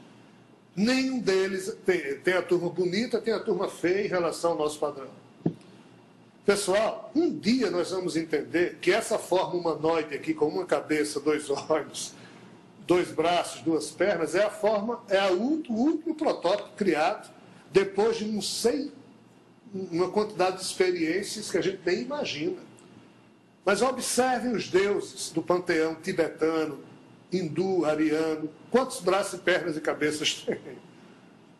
É um negócio muito complicado, desagradável para a nossa sensibilidade, mas está registrado em todas as tradições da antiguidade. Se isso não tivesse um mínimo de relação com a verdade, como é que povos espalhados em diferentes lugares da Terra, falando línguas diferentes, iriam falar de uma mesma história, desenhando os mesmos tipos de seres, se isso não é inconsciente coletivo? Pessoal, vamos admitir que há algo de óbvio nessa história que faz com que um painel estranhíssimo existia no passado da Terra e a gente foi apartado desse painel e está se defrontando de novo hoje com ele. Por quê? Porque nós vamos ser reintegrados à convivência cósmica. E o que é que tem a ver? Como foi dito aqui, muitos desses seres disseram que voltariam nesse momento de reintegração cósmica. E eles são os mesmos. Mas na hora que a gente vê alguém com qualquer forma diferente da nossa, a gente se assusta, né? E o pior, nós, seres humanos terráqueos, com essa razão filosófica desperta, estamos há alguns poucos mil anos aqui na Terra. A turma de Enlil e Enki, ou seja, de Zeus, aquele pessoal todo, ficou aqui na Terra durante mais de 3 centenas de milhares de anos. Alguns desses deuses nasceram aqui na Terra, viveram aqui 50, 100 mil anos e foram expulsos para o Brahma, para o Javé. Nós somos criação deles. A Terra é de quem? Vamos traçar aqui a regra. É de quem chegou primeiro? Se for de quem chegou primeiro, não pertence à espécie Homo sapiens. Pertence a essas espécies que estavam aqui, passaram 100 mil anos, 200 mil anos, 300 mil anos aqui e, obedecendo a um decreto do Criador, foram expulsos e tiveram que sair. Existem muitas premissas nessa história. Parte dos seres que foram obrigados a sair da Terra tem a Terra como sendo deles. Vêm a nós, seres humanos, como uma espécie animal. Vêm à Terra como um grande zoológico cheio de espécies e uma despertou para o pensamento. Então, o problema que existe para ser administrado na gestão cósmica não é tão simples assim. Existem, sim, da equipe de Javé, bases estacionadas aqui perto, defendendo a Terra da proximidade de piratas cósmicos, porque nós ainda somos uma humanidade meio que desgarrada, né? Então, são muitos assuntos loucos, muitos assuntos que nos chocam a sensibilidade. Mas por que a realidade é tão louca desse jeito? Por que a gente vê notícias de UFOs, de seres estranhíssimos, toda hora aparecendo aí, mas por que ninguém nunca faz um contato? Porque só com a ordem de Javé. O primeiro contato oficial desta humanidade necessariamente só ocorre com a ordem de Javé. E vai ser a volta de Vishnu, a volta de Jesus. Eles estão ainda combinando como é que isso se dá. Eu não sei mais nem o que é que eu estava falando. Estava respondendo. Não, acho que você já respondeu. Mais alguma coisa, pessoal? Não. Vamos acertar uma hora. Faltam 20 para as 10. Às 10 horas a gente para, tá bom? É só perguntar uma coisa, mas eu vou fazer uma pergunta. Mas você falou no DNA. São duas. Mas eu queria a primeira seria o seguinte: seria quem foi que veio primeiro, os capelinhos, ou foi a Grande Guerra? Vishnu, participar. Como houve esse movimento? Quem foi o primeiro? Que chegou aqui na Terra? Sim. Se elas se realizaram aqui na Terra, a guerra, e o mesmo a saga dos capelinhos quando vieram, foi também. Como é que foi? Chegaram. Vamos entender a saga do Cristo Cósmico. Tá? Cronologia, né? Isso tem a ver com livros que um dia serão publicados, mas vamos lá. Eu vou tentar fazer um resumo. Pelo que me foi demonstrado, a primeira geração de seres que Javé criou, há cerca de 13 bilhões de anos atrás, tá? Há cerca de 5 milhões de anos atrás, o primeiro deles, depois de 13 bilhões de anos, morreu de doença. E foi nessa galáxia que esse fato se deu. Nessa época, ou seja, cerca de 5 milhões de anos atrás. De todos os anjos clones do Senhor Javé, o Senhor Brahma, o mais especial para Javé era aquele que resolvia as coisas do jeito que ele queria, mas de um modo que não surgia rebelião, confusão. Já que entre os anjos clones de Javé, que herdaram 90%, 80%, 70% da doença dele, a briga de um se impor sobre o outro era um problema terrível. Por isso que Javé quer todo mundo obedecendo a ele, porque quando obedece não tem problema. Mas se um sai desse padrão, aí termina se rebelando. Por isso que Javé é louco com essas questões de rebelião. Então, esse ser que nós conhecemos como Jesus, o Vishnu, era exatamente a figura que vivia resolvendo problemas para o Senhor Javé, que residia e reside no universo astral paralelo ao nosso. Então, quando ocorria problemas nesse universo, esse ser é que vinha representar Javé, ou Brahma. E foi assim que o Cristo cósmico, que nós chamamos de Vishnu, de Jesus, devido ao fato de que o primeiro anjo clone de Javé, que morreu nessa galáxia, ele veio para essa galáxia e escolheu o sistema de Capela, um dos mundos que lá existe, que nós chamamos aqui da Terra de Orbum, o nome desse planeta. Ele escolheu esse planeta para ser a sede da sua governança nesse universo, investigando, junto com diversas famílias, o porquê de um imortal, entre aspas, ter morrido. Nessa época, no universo no qual Javé reside, Javé passou por altos e baixos, e ele mostra isso claramente na Bíblia, quando ele tem acesso de fúria, se arrepende do que faz, volta atrás, bate de novo. É como se Javé tivesse tido uma depressão e o Cristo cósmico é que veio resolver essa questão. E ao longo de milhões de anos residindo em Capela, quando essas famílias, estudando os problemas do universo, uma dessas famílias descobre imperfeições na criação. E o cientista que descobriu isso chama-se Eulus Bell, ou seja, Lúcifer. Isso aí eu conto no livro Karma e Compromisso. Então, quando esse cientista percebeu problemas, a família se dirigiu a seu comandante, que é quem? O Cristo Cósmico, que residia em Capela, apresentando o problema. Isso também está tudo escrito em Reintegração Cósmica e Karma e Compromisso. Só que o Cristo Cósmico falava em nome de um Deus que ninguém via, que vivia nesse universo astral. E se falava da deidade, aí é que ninguém via mesmo, que na espiritualidade superior.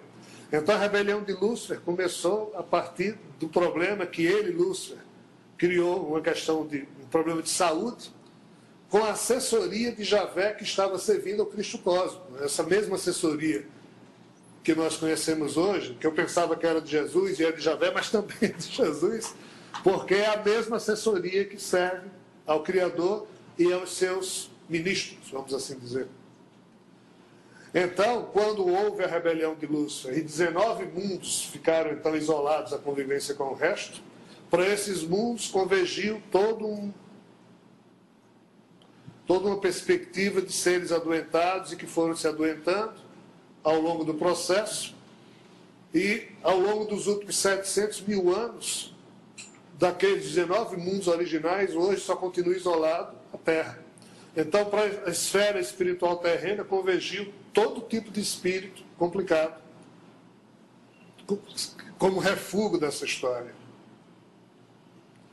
Então, quando a Terra se tornou o centro dos acontecimentos, e Javé veio retomar o seu poder, tipo dizendo, Vishnu, pode deixar que agora eu cuido, foi quando, nos arredores da Terra, Vishnu e Shiva, e o Ramayana descreve isso, cada um deles tinha o seu céu aqui próximo à Terra, ou seja, um nível astral próprio, ou bases, pouco importa aí, cada um pensa o que quiser, e Brahma também. Então, respondendo objetivamente a sua pergunta, o problema de Capela arrastou a atenção do cosmos e do próprio Criador para a Terra. Ok? Não. Certo. Mas a grande guerra do Mahabharata. Fala, ela foi antes disso aí? Não, foi depois. Bem depois, foi? Bem depois. A guerra do Mahabharata... 9.000 anos. 6.000 anos. Não há uma precisão. Eu já escutei desses seres várias datas, né? Aliás, três datas específicas, mas assim, você pode situar no tempo em que não existia na Terra somente a espécie Homo sapiens como espécie pensante. Tá?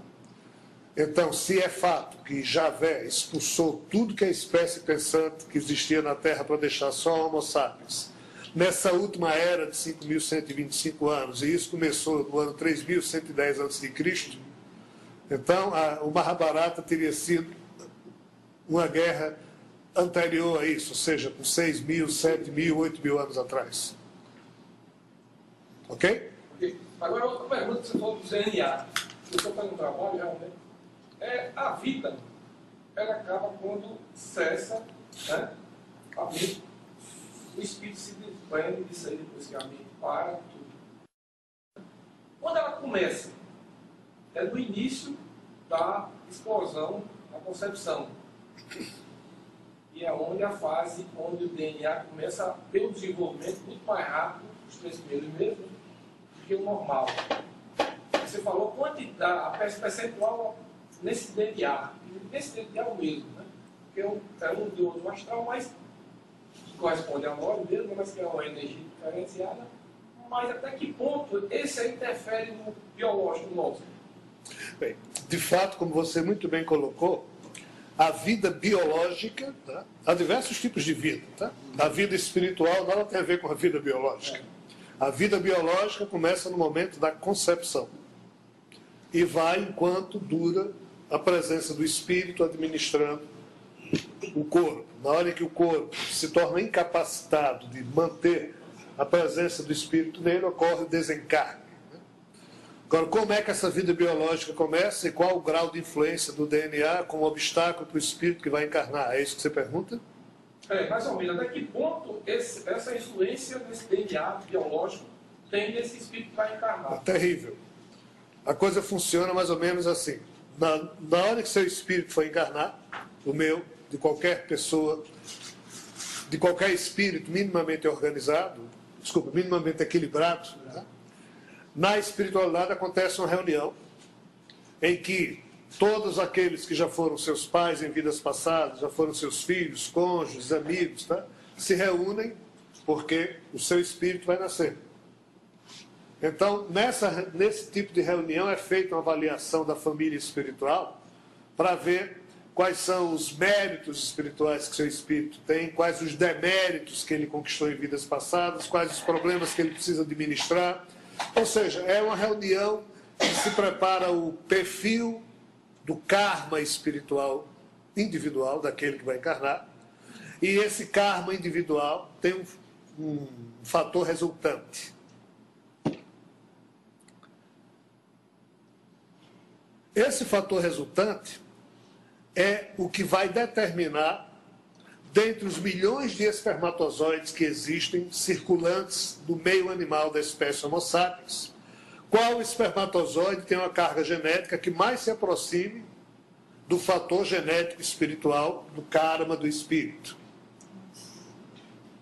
Então, na hora em que se escolhe pai e mãe para o espírito que vai encarnar, pai e mãe reencarnam, pai e mãe se encontram, têm relação sexual. Quando é naquela relação sexual que o espírito vai nascer, cerca de 3 horas depois da relação sexual, quando milhões de espermatozoides estão nadando na trompa de falópio da mãe, a equipe espiritual se aproxima com o espírito que vai encarnar meio que desmaiado, mas com o código genético kármico resultante dos méritos e deméritos daquele espírito, e uma espécie de algo como um especialista entre os espíritos, olha com a visão de raio-x e vê qual dos espermatozoides que está correndo na trompa de falópio da mãe tem uma carga genética que seja compatível com a do espírito e dá uma espécie de passe vibratório nesse espermatozoide, e é ele pode até não ser o primeiro que chega e fecunda o óvulo, mas é ele que fecunda o óvulo. Na hora em que ele fecunda o óvulo, sai uma energia de compatibilidade. A física quântica fala em coerência, afinidade e ressonância. Essas três forças se unem nessa hora para que o espírito se torne imantado. Qual o problema? Até aqui, tudo que acontece depende da qualidade vibratória da mãe, do pai, do corpo que se forma, o que o DNA que é ofertado para aquele espírito que vai nascer é o DNA mais próximo do que ele merece, do que ele precisa, conforme o seu programa encarnatório que foi previamente organizado nessa reunião da espiritualidade. Mas o problema é que quase nunca o óvulo e o espermatozoide ofertados pelos pais terrenos conseguem produzir um corpo que esteja à altura do pretendido. E mais que isso, ainda quando isso é feito, aí entra a alimentação da mãe na gravidez, as alegrias e tristezas que ela tem, o que o pai provoca, o que a família provoca, aí entra a educação, aí entra uma série de variáveis, entre aspas, incontroláveis. Justamente o trabalho também sobre isso aí. Então, assim, o DNA é um fator limitador, mas, ao mesmo tempo, é a base que nós temos para que, de acordo com a nossa condição mental, a gente possa reconfigurar o próprio DNA. Na hora em que eu reconfiguro o meu próprio DNA através da minha atitude mental, eu ajudo o Javé a reconfigurar o dele. É assim que funciona o jogo cósmico. Então, eu no caso, eu estou estudando, vamos dizer assim, no caso, a gravidez de uma mulher, na parte de psicanalítica, de aconselhamento, ou de melhoria para ela, tanto na parte alimentar, como comportamento, como os pais, como o pai, como o meio ambiente. Isso aí vai melhorar muito, no caso. Sim. Vai melhorar, né? Até que ponto essa melhora? Não, aí depende de todos esses fatores. A partir do ano 2052, nenhum espírito mais necessitado de escândalo vai encarnar na Terra, porque a Terra vai ser um mundo regenerado. Qual o problema? Hoje em dia na Terra ainda ocorre uma encarnação assim. João e Maria se encontraram agora num bar aí da vida, os dois estão cheios de álcool, cheios de drogas, nunca se viram antes, João e Maria, e cada um tem 5 ou 10 obsessores absorvendo o fluido do álcool e da droga. Aí João e Maria vão ter uma relação sexual hoje à noite. Se Maria estiver no período de fertilidade, um espermatozoide qualquer vai fecundar. Isso chama-se, no meu padrão, encarnação desorganizada, ou seja, não houve reunião da espiritualidade, não houve planejamento nenhum, mas um espermatozoide vai fecundar um óvulo. E tem que vir um espírito para estruturar esse óvulo fecundado. Qual o espírito que vem no caso desse? Um dos obsessores que estiver ali. O que tiver mais relação com a carga genética do espermatozoide qualquer que fecundou, é ele que fica imantado, ainda que não tenha afinidade nenhuma no processo. Mas na hora em que um cidadão assim nasce para o mundo, dificilmente esse cidadão será alguém feliz, pacificado, vai ser uma pessoa revoltada, ou seja, vai ser um fator de desagregação no mundo. A maioria das encarnações na Terra, até pouco tempo, era desse jeito, pessoal. Uma boa parte.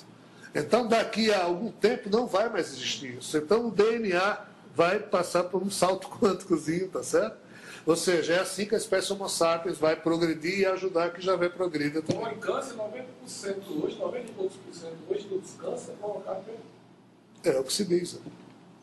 Pela atitude mental da pessoa. Desde o momento que você falou aí, que vem já dentro do DNA, do desenvolvimento... Eu digo com muita humildade, eu tive um infarto agora em dezembro. Eu sei porque eu tive um infarto. O estudioso que eu mais gosto desse assunto é um médico chamado Hammer, que ele estudava, digamos, os servos, né? E ele percebia que quando um servo, um animal, tinha lá 20 fêmeas, era dono de um território e vinha outro servo que desafiava esse servo aqui para uma briga, Esse livre atirador que não era dono de nada, né? Quando ele ficava brigando 3, 4 dias com o dono do território, quando era ele que perdia, os cientistas perceberam que ele ia embora todo machucado, mas continuava a viver. Mas quando quem perdia a briga era aquele que tinha alguma coisa para perder, ou seja, o dono das fêmeas e do território, esse servo fatalmente tinha um infarto e morria. Então essa linha de estudo terminou percebendo mais ou menos o seguinte: imagine um ser humano que tem um apartamento e é financiado aí a um banco. E o banco vai e toma esse imóvel.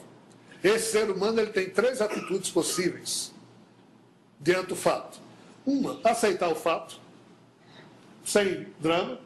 Segunda, brigar até o fim da vida com o banco para tentar rever seu imóvel. E terceiro, sentir uma contrariedade e ficar vivendo mal por causa disso. Essas 2 primeiras atitudes, segundo os estudiosos, não geram infarto nem câncer.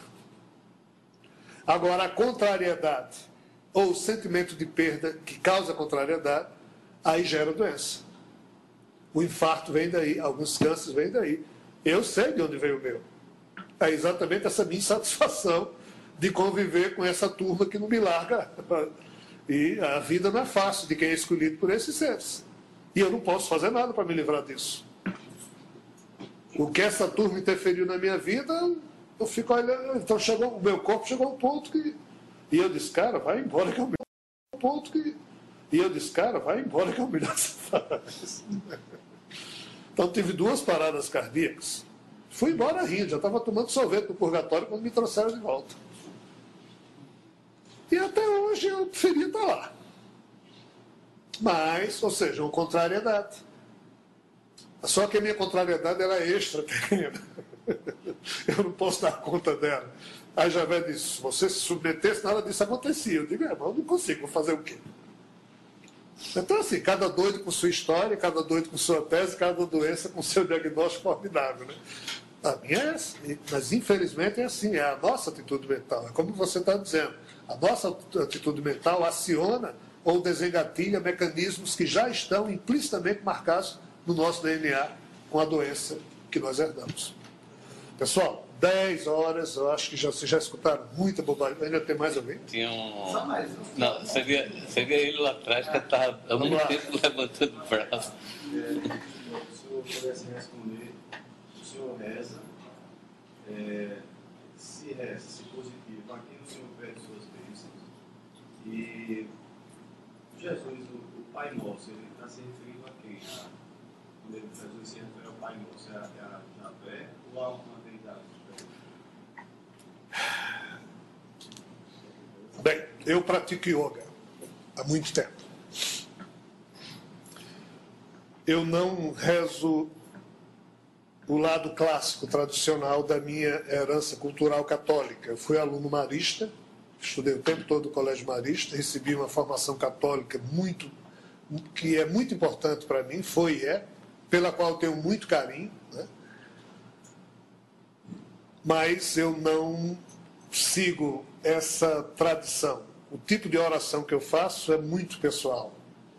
Na verdade, eu pratico algumas disciplinas que eu mesmo criei e só servem para mim mesmo. E toda noite eu vejo o que é que eu aproprio ou não no meu coração de tudo que se passou comigo ao longo do dia. E em cima disso eu agradeço ao Pai Amantíssimo, ou seja, o meu Deus é o Pai e Mãe Amantíssimo que está presente em você, em mim, qualquer ser, que é o sagrado que está em nós. Eu não trato Javé como um Deus. E ele não é um Deus. Deus, no sentido maior, é o Pai Amantíssimo, é a deidade, é aquele a quem é o único ser a quem nós deveríamos chamar de Deus realmente. Eu oro para esse.